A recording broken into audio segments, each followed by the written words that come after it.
नमस्कार मंडळी, श्री स्वामी समर्थ. आज आपण अधिक मासातील एक अतिशय सुंदर पारंपरिक आणि भावनिक विषय जाणून घेणार आहोत. अधिक मासात जावयाला काय वाण द्यावे आणि कोणत्या वस्तू देऊ नयेत. भारतीय संस्कृतीत प्रत्येक नात्याला विशेष महत्त्व दिले गेले आहे. त्यांमध्ये जावई हे नाते अत्यंत मानाचे मानले जाते. मुलीचा संसार सुखाचा राहावा, तिच्या आयुष्यात आनंद राहावा आणि तिच्या कुटुंबांवर भगवान विष्णूंची कृपा राहावी, या भावनेतून अधिक मासात जावयाचा सन्मान केला जातो. अधिक मास, ज्याला पुरुषोत्तम मास असेही म्हटले जाते, हा भगवान विष्णूंना समर्पित असलेला पवित्र महिना आहे.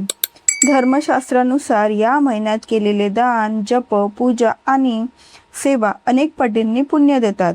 म्हणूनच या काळात जावयाला प्रेमाने वाण देण्याची परंपरा अनेक घरात आजही श्रद्धेने पाळली जाते. ही केवळ भेटवस्तू देण्याची रीत नसून नात्यातील प्रेम, आदर आणि आपुलकी व्यक्त करण्याचा सुंदर मार्ग आहे. पूर्वीच्या काळी मुलगी लग्नानंतर सासरी गेल्यावर आई-वडिलांना तिची खूप आठवण येत असे. अधिक मासासारख्या पवित्र महिन्यात मुलगी आणि जावयाला माहेरी बोलवले जाई. त्यांच्या स्वागतांसाठी घर सजवले जाई. मुलीच्या आवडीचे पदार्थ बनवले जात आणि जावयाचा विशेष सन्मान केला जाई. त्यावेळी जावयाला वाण दिले जाई. हे वाण म्हणजे शुभ वस्तू, कपडे, धान्य, दक्षिणा किंवा धार्मिक वस्तू असत. अधिक मासात जावयाला वाण देताना सर्वात महत्त्वाची गोष्ट म्हणजे भावना. वस्तू महाग असावी असे नाही, पण ती प्रेमाने आणि श्रद्धेने दिलेली असावी. धर्मशास्त्रात सांगितले आहे की श्रद्धेने दिलेले छोटे दानसुद्धा मोठे पुण्य देते. त्यामुळे आपल्या कुवतीनुसार वाण द्यावे. सर्वप्रथम आपण जाणून घेऊया की अधिक मासात जावयाला कोणत्या वस्तू वाण म्हणून द्याव्यात.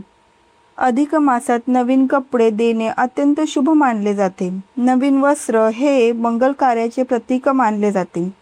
जावयाला कुर्ता, पैजामा, शर्ट, पॅन्ट, धोतर, अंगरखा किंवा पारंपरिक पोशाख दिल्यास त्याला सन्मान मिळतो असे मानले जाते. काही घरांमध्ये पिवळ्या किंवा केशरी रंगाचे कपडे दिले जातात, कारण हे रंग भगवान विष्णूंना प्रिय मानले जातात. त्याचप्रमाणे धान्य देणेही खूप शुभ मानले जाते. तांदूळ, गहू, मूग डाळ, हरभरा डाळ, तूप, साखर किंवा गूळ यासारख्या वस्तू वाणात दिल्या जातात. हिंदू धर्मात अन्नदानाला सर्वश्रेष्ठ दान म्हटले गेले आहे. जावयाला धान्य देण्यामागे भावना अशी असते की त्याच्या घरात अन्नधान्याची कधी कमतरता भासू नये. नारळ देणे ही अधिक मासातील एक महत्त्वाची परंपरा आहे. नारळाला श्रीफळ म्हटले जाते. तो लक्ष्मीचे आणि शुभतेचे प्रतीक मानला जातो. त्यामुळे जावयाला नारळ देणे म्हणजे त्यांच्या जीवनात समृद्धी आणि मंगलता यावी अशी प्रार्थना असते. काही कुटुंबांमध्ये नारळांसोबत फळे, मिठाई आणि दक्षिणा दिली जाते. फळांमध्ये केळी, सफरचंद, डाळिंब, मोसंबी आणि द्राक्षे यासारखी सात्विक फळे दिली जातात. फळे देण्यामागे आरोग्य, आनंद आणि समाधान यांचे प्रतीक असते. मिठाईंमध्ये पेढे, लाडू, बर्फी, श्रीखंड किंवा पुरणपोळी दिली जाते. गोड पदार्थ देण्यामागे नात्यात गोडवा वाढावा ही भावना असते. अधिक मासात भगवान विष्णूंना प्रिय असलेल्या वस्तू देणे विशेष पुण्यदायी मानले जाते. त्यामुळे भगवद्गीता, विष्णू सहस्रनाम, रामरक्षा, जपमाळ किंवा तुळशीचे रोप देणे अत्यंत शुभ समजले जाते. तुळस ही भगवान विष्णूंची प्रिय मानली जाते. त्यामुळे तुळशीचे रोप दिल्यास घरात सकारात्मक ऊर्जा आणि भक्ती वाढते असे मानले जाते. काही घरांमध्ये चांदीचे नाणे किंवा तांब्याची वस्तू देण्याची परंपरा आहे. चांदी ही शांती आणि समृद्धीचे प्रतीक मानली जाते. तांब्याच्या भांड्यात पाणी पिणे आरोग्यासाठी चांगले मानले जाते. त्यामुळे तांब्याचा लोटा, तांब्या किंवा चांदीचा ग्लास देणे शुभ समजले जाते. जावयाला दक्षिणा देणे ही सुद्धा एक महत्त्वाची प्रथा आहे. दक्षिणा म्हणजे आदर आणि कृतज्ञतेचे प्रतीक. आपल्या कुवतीनुसार पैसे, वस्त्र किंवा धार्मिक वस्तू देऊन जावयाला सन्मान केला जातो. पण हे करताना अहंकार किंवा दिखावा नसावा. धर्मात प्रेम आणि नम्रतेला सर्वाधिक महत्त्व दिले आहे.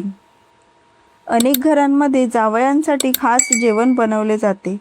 पुरणपोळी, बासुंदी, भजी, मसाले भात, पापड, लाडू, खीर आणि पक्वान्नांनी ताट सजवले जाते. जावयाला आग्रहाने वाढणे हे मुलीच्या आईसाठी आनंदाचे काम असते, कारण जावई सुखी असेल तर मुलगीही सुखी राहील अशी भावना असते. आता आपण जाणून घेऊया की अधिक मासात जावयाला कोणत्या वस्तू देऊ नयेत. सर्वप्रथम काळ्या रंगाचे कपडे देणे टाळावेत. असे अनेक ठिकाणी मानले जाते. अधिक मास हा सात्विकतेचा आणि भक्तींचा महिना आहे.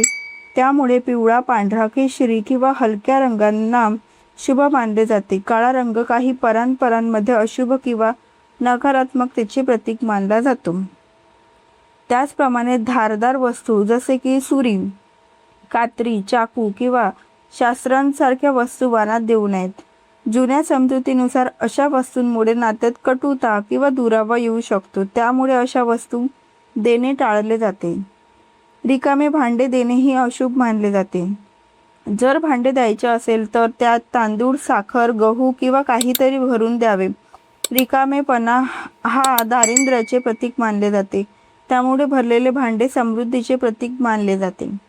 जुने किंवा वापरलेले कपडे वाणात देणे योग्य मानले जात नाहीत. वाण म्हणजे शुभ भेट, त्यामुळे शक्यतो नवीन, स्वच्छ आणि सात्विक वस्तू घ्याव्यात.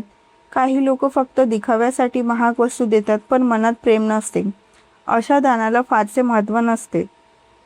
अधिक मासात मद्य, तंबाखू, सिगारेट, मांसाहारी पदार्थ किंवा अशुद्ध वस्तू देणे पूर्णपणे टाळावे.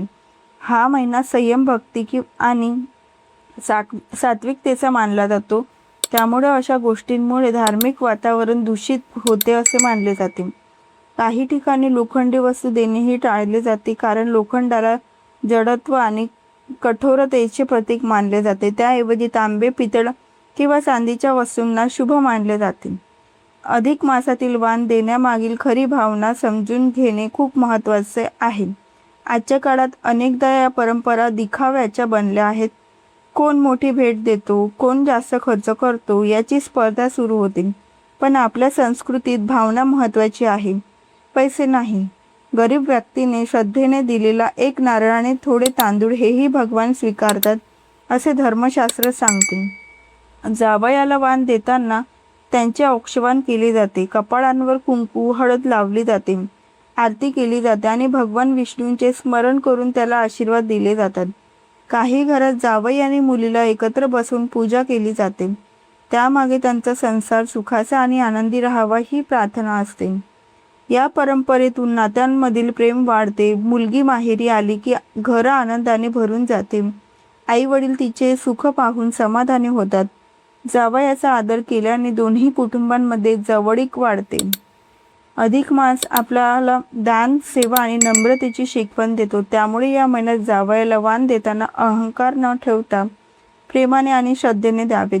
वस्तू छोटी असो किंवा मोठी, तिच्या मागची भावना शुद्ध असणे सर्वात महत्त्वाचे आहे. लक्षात ठेवा, वाण हे केवळ वस्तू नसते, तर प्रेम, आदर आणि आशीर्वादाचे प्रतीक असते. जिथे प्रेम असते तिथेच भगवान विष्णूंचा वास असतो. भगवान पुरुषोत्तम आपल्या सर्वांच्या घरात सुख, शांती, समाधान आणि समृद्धी नांदो. मुली जावयांचा संसार आनंदी राहू, घरात प्रेम वाढो आणि प्रत्येकाच्या जीवनात भक्तींचा प्रकाश पसरू दे हीच श्रीचरणी प्रार्थना. व्हिडिओ आवडला असेल तर लाईक करा, शेअर करा आणि अशाच धार्मिक, भक्तिमय आणि पारंपरिक माहितीसाठी चॅनलला नक्की सबस्क्राईब करा. आणि हो, हाईप देखील नक्की करत जा. व्हिडिओ पूर्ण पाहिल्याबद्दल अगदी मनापासून तुमचे धन्यवाद. श्री स्वामी समर्थ. जय जय स्वामी समर्थ.